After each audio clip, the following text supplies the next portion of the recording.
Hey everybody, welcome to yet another quarantine cafe. I was going to call it something else because I've been seeing a lot of other quarantine kitchens and sheltered in place and don't panic pantry, but thank you for joining us, all of the people that I'm friends with, and Wendy too. Hello.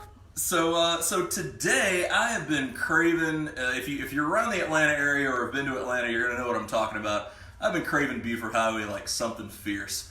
But I got two things working against me, or a couple things. Number one, we got a fridge full of food because we're trying to do this and be responsible and shelter in place. And on that, we're trying to limit the number of trips out we're making.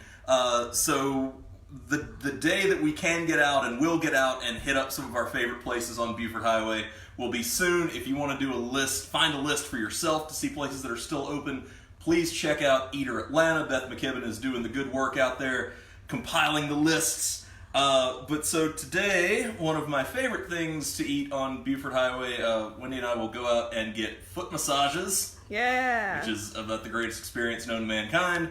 And then go out and eat Korean food. And Bibimbap is one of my favorite kind of comforty dishes on the planet. I think rice just in general is one of those great comfort foods. And so even just in the name, Bibim means all mixed up, bap means rice. Rice mixed up with a bunch of good stuff in it. And so we cook some of this stuff here, so we have some things in our pantry. I'll walk you through as I'm making some of this, some ways to substitute it. Well, before we kind of get into the assembly phase here, because one of us has to work today. Me. I'm between meetings. So forgive me if I'm rushing through this, and I'm going to hope not to. But one of the cool things when you can get bibimbap, you can get it in a couple of different forms. You can get them in metal bowls, or you can just get them in regular serving bowls. But the one that we like the most, the dulce bibimbap, comes in a hot stone bowl. And if you've never had it, think of like one of the molcajetes you might see in a Mexican restaurant. Stone, carved, and it comes out sizzling. But they put steamed rice in it, and it gets this delicious crispy crust on the bottom, almost like paella in a way. And so we don't have any stone bowls here, but what we do have is a cast iron skillet. I think this was Mama Gardner's cast iron skillet. So what I've done is I season this thing regularly, but I just rubbed a very, very light coating of oil on that. I'm going to jack the heat up on this. You hear some sizzle, but I'm going to want to get a little bit more. And just press this down. Now, normally when we get bibimbap at Sokong-dong, they provide a little bowl of broth. Like, how do you use the broth effectively and still get that crispy rice? You know, I don't really use the broth on mine because we're going to do a version that's got the kind of the red sauce, the hot red sauce that goes with it. Okay. That's just the kind that I like the most. If you didn't, it's one of those, it's not like a breaded item that's going to instantly turn soggy, but it will over time, so the best thing to do is just try and eat fast. Cool. Good tip, pro tip. Eat it quickly. What are some of the things that you prepped in advance? Because obviously the kitchen smells great already. This is just kind of meant to mimic some things that are found in bibimbap, some things that we just had in our fridge that we needed or wanted to use up. Some of them were even just a happy accident. So a lot of times, you'll definitely see carrots. That's a big part of it. Some type of cooked greens. In our case, we had spinach. This would be a good, even if you want to just use frozen spinach. I just kind of wilted that down, or sauteed it all the way down with a little bit of garlic and sesame. The carrots are just simply cooked with a little olive oil, salt, and pepper. The zucchini, same way, just cooked it down, olive oil, salt, and pepper, just hit it with a little bit of soy sauce at the end. And the ones that we typically eat have beef, like a marinated beef in some type. It being in the restaurant business, I got some samples from some folks, and I was like, all right, well, we'll use this maybe a little bit later because we were cooking other things, and we don't eat a ton of beef in here as it is, and stuck it in the freezer, and it went thawed out, had a bad cryovac seal, and it smelled like a sewer. And so we're like, all right. Gross. So we had to make some adjustments. We're like, oh no, what do we do? Do we make this vegetarian? Do we try and thaw something else out? And we had frozen shrimp. So while not really common to anyone that I've really seen, today it's going to be with frozen shrimp. Yay, shrimp. I do not profess to be an expert in making bibimbap. I just know that I like it, and so you don't need a white guy telling you how to make Korean food. However, it's delicious, and it's going to be as close to kind of satisfy my craving. Well, Melanie Bozeman says that's exactly how she does her spinach for bibimbap. Yes! Got a couple of friends in the house. Yeah. We got Don and Cindy Gardner Woo! from Ecuador tuning Hello. in. Patricia Tinsley, John Barkel, Morgan is Awesome. back for some more action.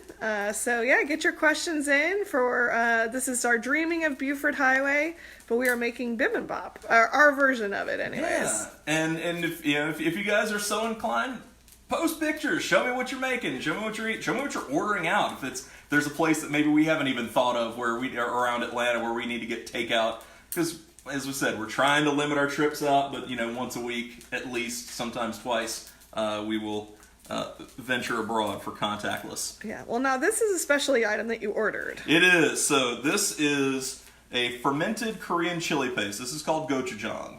I got this off of Amazon because it's not terribly common in a lot of grocery stores. We have a Namdaemun, kind of an international grocery store very close to us, but in this case, again, tried to limit the number of trips we're going out. So if you don't have this, you can just ratchet up the other ingredients and it'll be more of a soy-based sauce. But we do have this, as my friend Melanie has called it. It's kind of like the Korean ketchup. It's spicy but pleasantly so.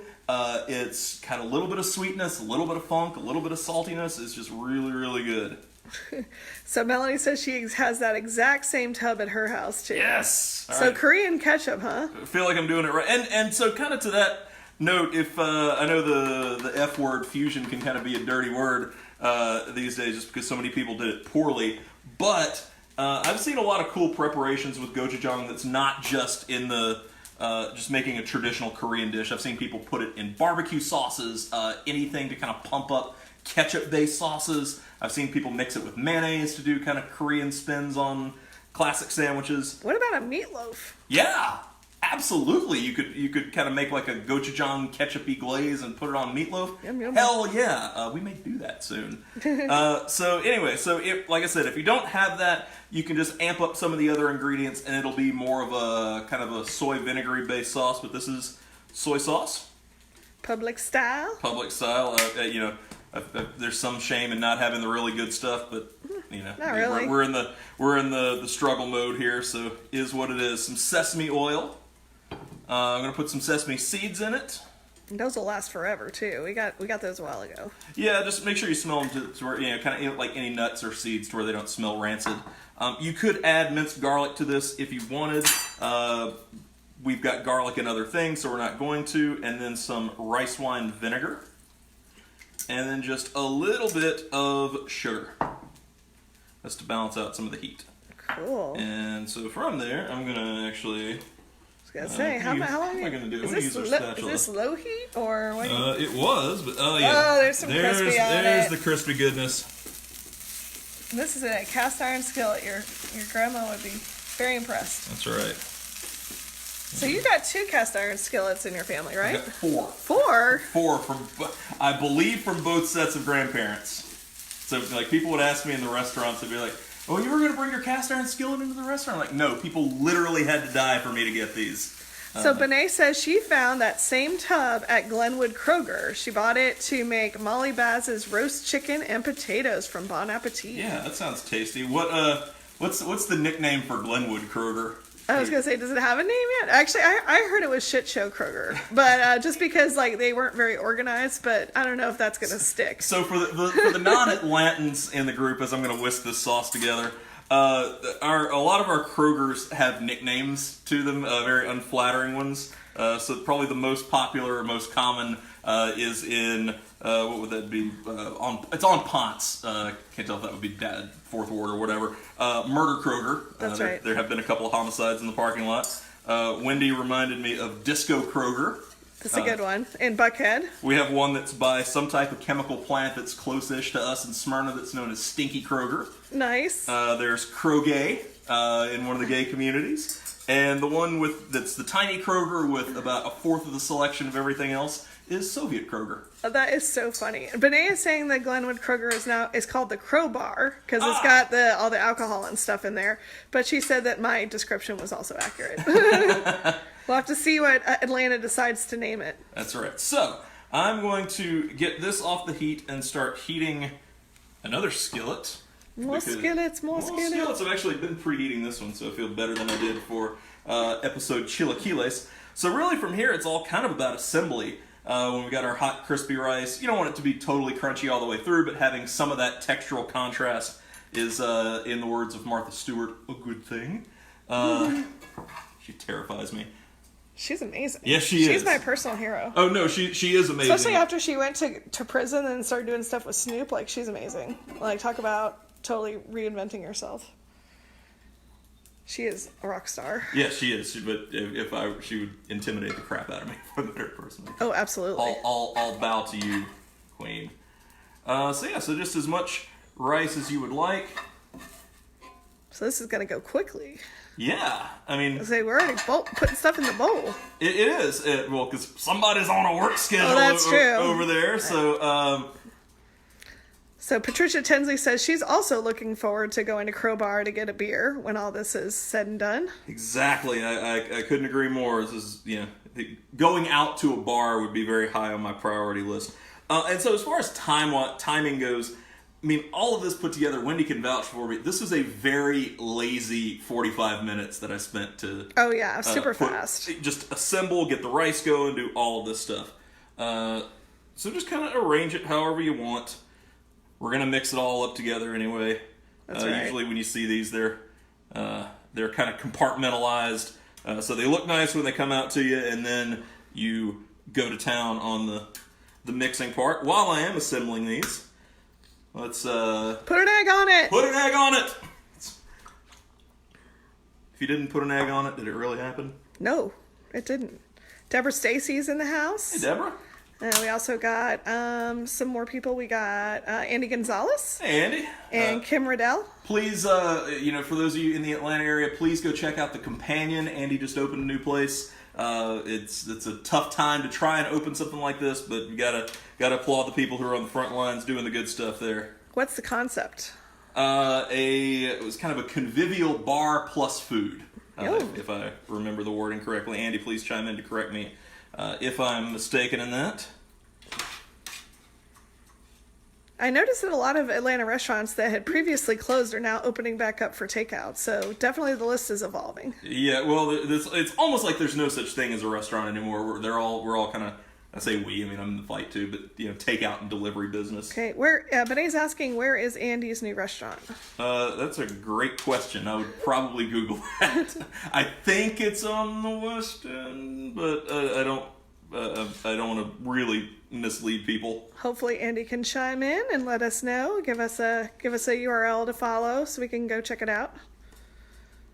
Yeah, I know Beth's done some good coverage on that on Eater Atlanta. So there are pictures, there are links, there's all kind of stuff. So check out Eater for all the Atlanta news updates. Come on, Burner. Uh-oh. Baby Burner, you can do it. I'm trying to get to where I can at least put it on there. Not stick and do a flip. I mean, it's far too early for that. I was gonna say. But yeah, so that's... Do we have any questions out there? How can you tell when to flip it? Because, see that little ring around it? How can you tell when it's ready to flip? Ideally, the pan would be a little bit hotter when I put it in. I mean, I had it preheated to some degree, but then, all bets are off when it hits on the little burner that could. Just does what it does. I look for a little bit of browning around the edges, but you'll start to see, when it starts to slide in the pan and not stick, it's got a, it's able to be moved. The movement is available. Well, let's take a look at these bowls. They look ridiculous. You can't even see the rice because there's so much goodness on them. Yeah, I mean, I probably packed them a little too full, but I didn't figure that someone in this house would mind that there were shrimp to be had. I love shrimp. As he's mentioning that. I love shrimp. I miss our old Common Quarter days where we had the koozies that had printed on them, "Shrimp and ain't easy." That's right. It ain't easy. Oh, look at that expert flip. That's how you know you got the good stuff. So I still want some runniness in there, and we'll actually do one for that sake. Put an egg on it. And now it's time for the sauce. Just as much or as little as you like. Yum, yum, yum, yum. Because the cool thing about having an egg with a runny yolk Look at that is the breaking this. As I mentioned earlier, I think we were doing the chilaquiles video. There's something just that's kind of pornographic about you break into the yolk, There it is. and that kind of becomes an extra part of the sauce. And just mix it up, go to town, make it your own. Use what vegetables you have. If you got mushrooms, if you've got corn, if you've got asparagus, don't be too intimidated by the dogma of what this dish is. Just make it, eat, enjoy yourselves. Until the next time we join you, which is probably tomorrow for number 26. Woo! I think this will be a full month of us doing it now. So Yep. I'll say we started this on the 16th. But until then, stay safe, stay indoors, and do that. See you guys.